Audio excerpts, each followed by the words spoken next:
with that to the next question. Without learning any languages like Java or Python or the Go language, do you think that a DevOps engineer can survive in the industry for a long term? This is asked by one of our DevOps students. So whether can Oh, someone can yeah, survive? more precisely, does your DevOps engineer write the code? Let's say. Or do you So guys have the DevOps it practice? it may depend on the team someone is in. Some you might end up in a team where, like, actually, I had a team member who was working in a team that for a couple of years, they simply did like building, like in Jenkins build and stuff like that, and then managing things in the AWS environment. So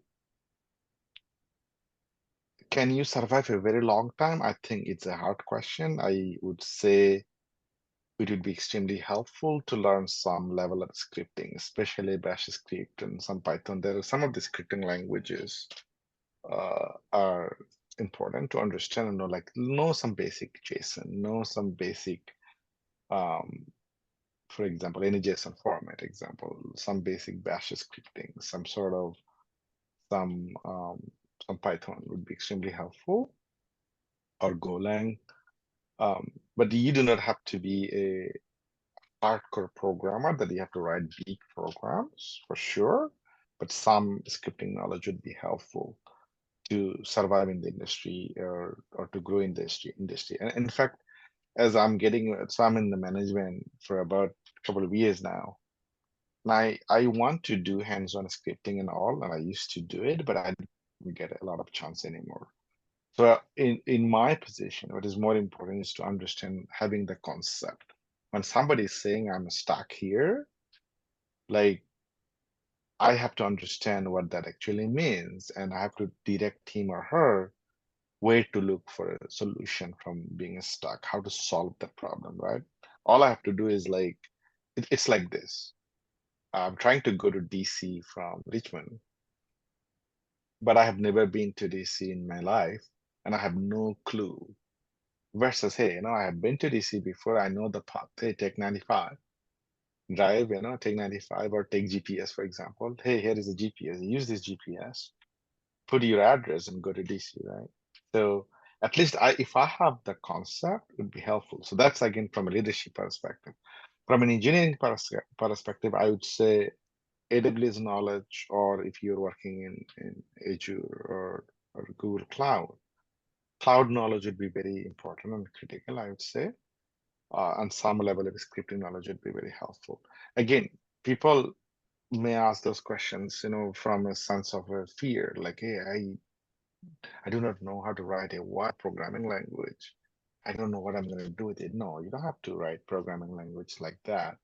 But you're scripting, some level of scripting would be extremely helpful, and some level of understanding of how you write even a set up a Jenkins job, for example, like how you set up a CI/CD pipeline would be very helpful. So having an overall knowledge and some level of scripting concept would be helpful, but not mandatory. Yep. So I think you answered. Thank you. So the reason, hey, so every answer is very authentic. What is he's expecting? Okay, so take them very professionally. It will be helpful for you. The reason, because if he finds out his DevOps engineer is start writing the code, a Java developer code, he will have the two issues. Number one, the Java developer, they will start conflicting. Number one. Number two, he will be confused. Okay, why should I use this guy? Is a DevOps engineer or the Java developer? So he will start talking. Okay, if I lose him as a DevOps engineer, where he goes, I don't need the Java developer in my team, right? So this kind of the issues you'll be facing. But you see this, he actually brought up the word scripting. That's correct. Because as being a DevOps engineer, you are dealing with the Linux operating system 24/7. So the more you learn the scripting, it is great. But then he also mentioned the exposure of the programming language is great, because you are dealing with the with the building all the developer code. So if you don't know the basic, the class, function, method, dependency, what is the versioning, right? Then you'll be again another chaos. So that's the reason he was saying. So I at least know before I actually walk him through the process or guiding him to the direction, right? So exposure is always important. It actually puts you in the right direction and the right path. But if you just don't want to expose anything, and or you want to learn over and you're tiptoeing somebody's position, you will be put a manager in the difficult situation. Number one, both will be like the chaos, and manager will thinking, wait a minute, what should I do now? So always being a team member, know the limitation, expose the areas, be very good at what you do.